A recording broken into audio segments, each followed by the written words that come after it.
네, 반갑습니다. 저는 한국공인회계사 지한송 회계사입니다. 자, 오늘부터 우리 신용분석사 2부에 대해서 한번 공부해 볼까 합니다. 일단 신용분석사 2부에는 어떤 과목이 출제되고 있는지 그거를 먼저 오리엔테이션 차원에서 한번 살펴보고요.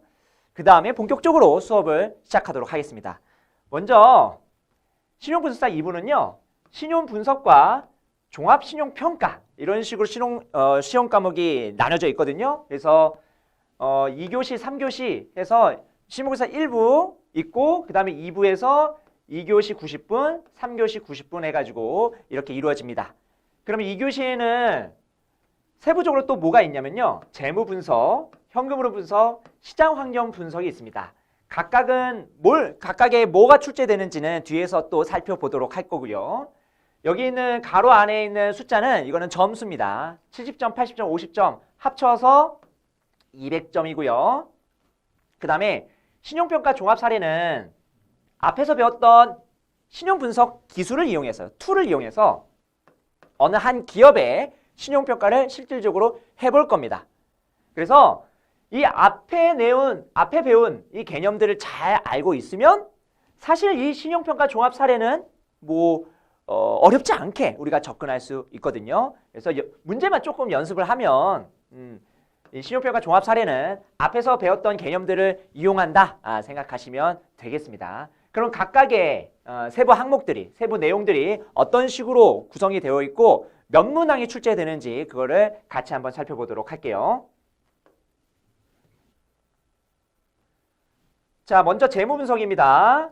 2교시 재무분석 21문항에 70점이고요.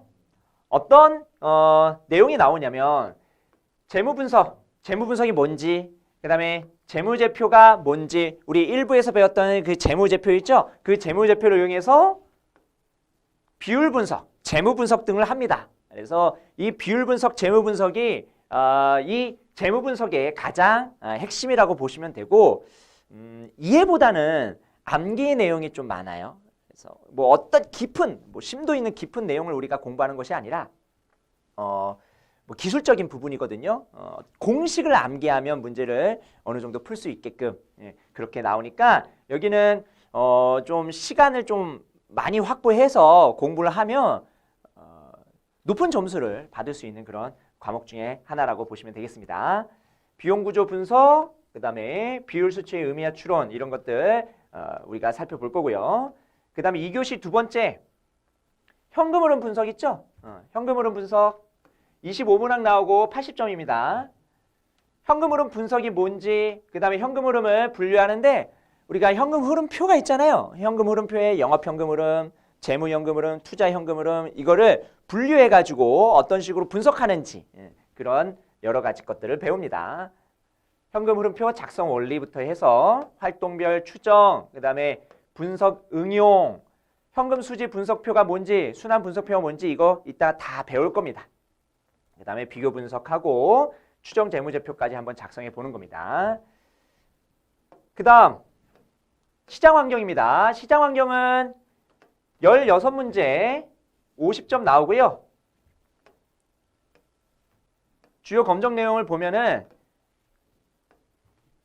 경기 분석, 거시경제학을 배운다고 생각하시면 됩니다. 거시경제학.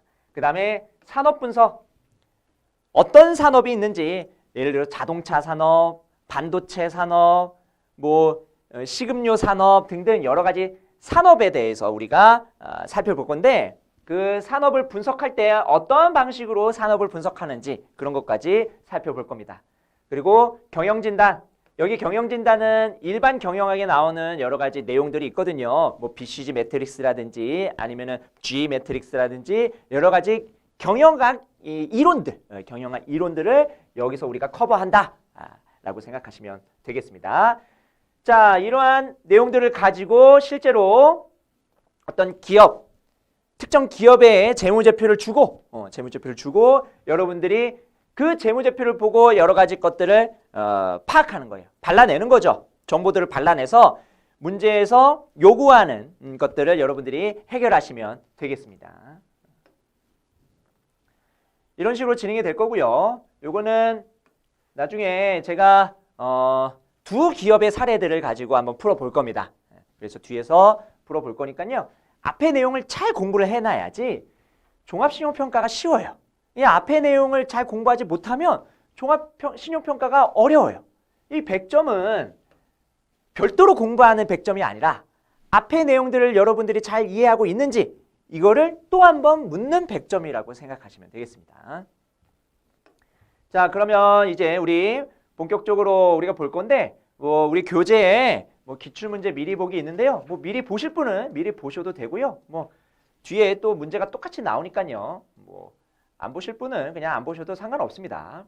자, 목차 한번 쭉 보시면 되고 재무 분석, 현금 흐름 분석, 시장 환경 분석하고 신용평가 종합 사례에서 두 기업의 사례를 제가 가져와서 실제 실전 연습 차원에서 우리가 문제들을 한번 풀어볼 겁니다.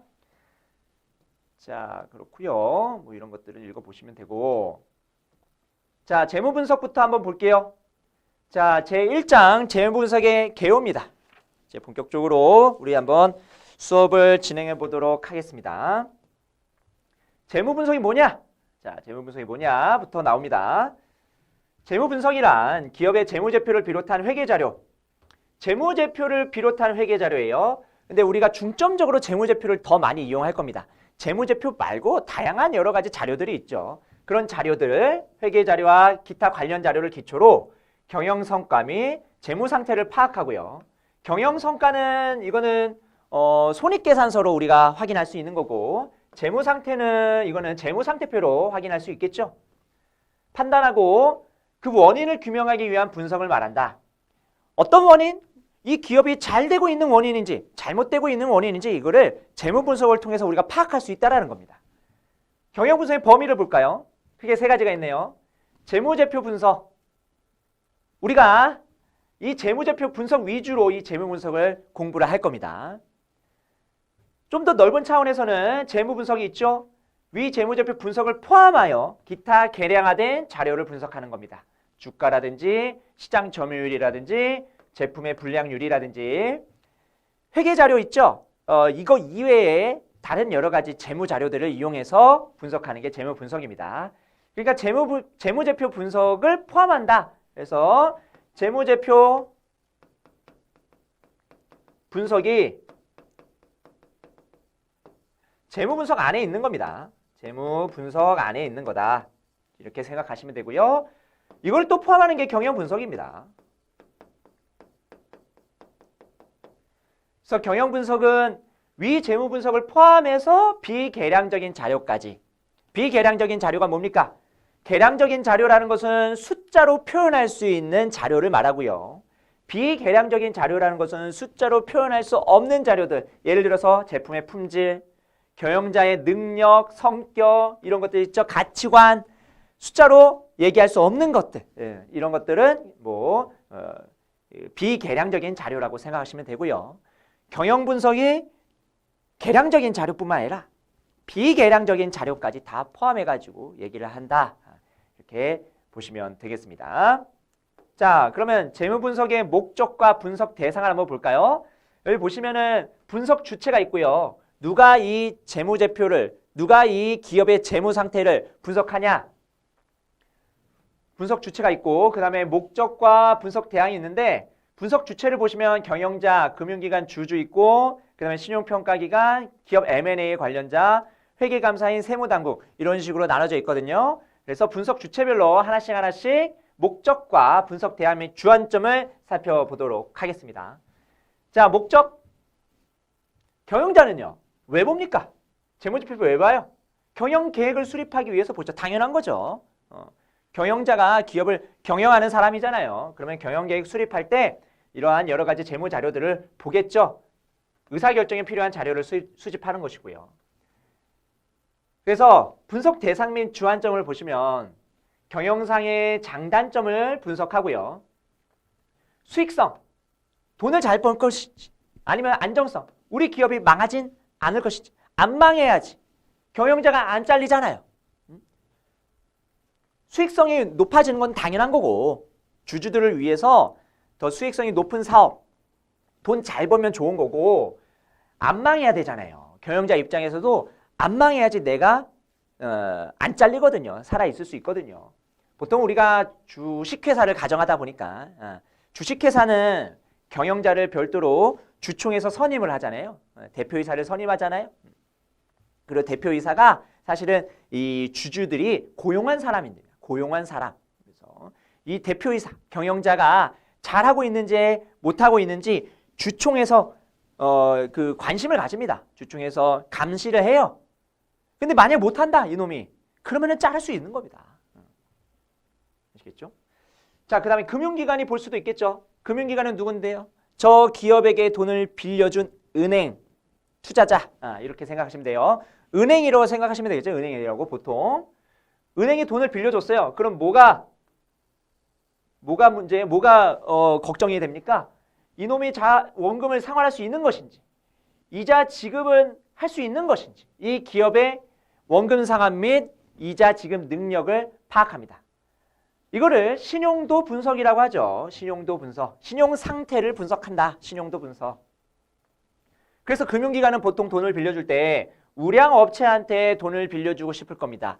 왜냐하면 우량업체가 안 망하잖아요. 망하면 돈 못 받아요. 주식회사는 유한 책임입니다. 그래서 기업이 돈이 없으면 채권자한테 돈을 못 갚아요. 주주들이 그 돈을 대신 갚아주는 거 아닙니다. 연대 책임이 있는 게 아니에요. 그래서 유한 책임이 있기 때문에 채권자가 금융기관이 기업한테 돈을 빌려줬는데 기업이 망해가지고 그 원금을 상환을 못해. 그러면은 채권자는 돈 날리는 겁니다. 그래서 이 채권자, 금융기관은 어디에 좀 더 포커스를 맞추냐면 유동성과 안정성에 포커스를 맞춥니다. 수익성? 물론 수익성 좋습니다만 금융기관 입장에서는 이자랑 원금 딱 그 정도만 네가 벌어들이면 되거든요. 더 많이 벌어들여도 내가 정해진 이자랑 원금을 받거든요. 정해진 이자랑 원금을 받기 때문에 그 이자랑 원금 받을 정도만 기업이 성장을 하면 되는 겁니다. 아시겠죠? 그래서 수익성보다는 안정성에 좀 더 치중을 하죠. 장기적으로는 당연히 더 많은 돈을 빌려주려면 그 기업이 많이 성장을 해야 되잖아요. 장기적으로는 수익성과 위험에 기초한 전체적 입장을 하지만 일반적으로 안정성에 좀 더 포커스를 맞추고 투자를 한다. 기업한테 돈을 빌려준다라고 생각하시면 됩니다. 금융기관 봤고요. 주주. 기업의 주인이죠. 기업의 주인. 기업의 주인인데 어쨌든 주주가 기업과 독립적인 실체로서 주주가 기업에게 돈을 빌려주는 겁니다. 이것도 엄밀히 말하면. 그러니까 금융기관이 돈을 빌려주는 거, 그러니까 주주가 돈을 빌려주는 거 느낌이 조금 다르긴 합니다. 왜냐하면은 기업은 누가 설립하는 거냐면 주주가 설립하는 거거든요. 그렇죠? 그래서 기업의 주인은 주주라고 얘기하지만 우리가 분석을 할 때는 이 주주랑 기업을 좀 분리해서 생각을 합니다. 기업 주주 거 맞아요. 근데 분리해서 이 주주가 기업한테 돈을 쏴준다. 그리고 기업은 기업 나름대로 여러 가지 기업 활동을 한다. 이렇게 생각하시면 되겠습니다. 그럼 주주는 주식 매매에 필요한 정보 수집. 주주들은 그 기업이 성장하면 주식 가치가 오르거든요. 그걸로 돈을 버는 겁니다. 주주들은. 그래서 포트폴리오 구성 및 수정에 필요한 정보를 수집한다. 포트폴리오라는 게 뭡니까? 주주가 A라는 기업에만 투자하는 게 아닙니다. B라는 기업, C라는 기업, 다양한 기업에다가 투자할 수 있고 다양한 기업의 주주가 될 수 있습니다.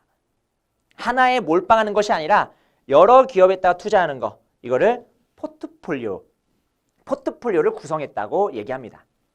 그래서 포트폴리오 구성할 때 여러 가지 정보들이 또 필요하거든요. 왜 내가 A 기업에 몰빵하지 않고 A, B, C에다가 분산 투자를 하는지, 그 이유는 뭔지 그런 것들을 파악하는 거죠. 그래서 주주들은요, 그 기업을 볼 때 얼마만큼 이익이 발생할 건지, 그 예상이익, 그 다음에 배당 성향은 뭐냐면 기업이 벌어들인 순이익이 있을 겁니다. 순이익이 있을 텐데 그 순이익을 주주들한테 배당을 할 수도 있고 혹은 배당 안 하고 유보를 통해 가지고 재투자할 수 있거든요. 기업이 번 돈이 있잖아. 돈이 있잖아요. 거기에 순이익이라는 어떤 마지막 이익이 있잖아요. 그거를 배당 형식으로 줄 수도 있지만 이렇게도 얘기할 수 있는 거예요. 주주들한테. 야, 배당으로 안 주고 내가 이거 다시 열심히 투자해가지고 나중에 더 많은 배당을 줄게. 지금 배당 100 받을래? 이거 조금 지금 덜 받고 나중에 배당 많이 받을래? 유보라는 것은 결국은 재투자한다는 의미예요.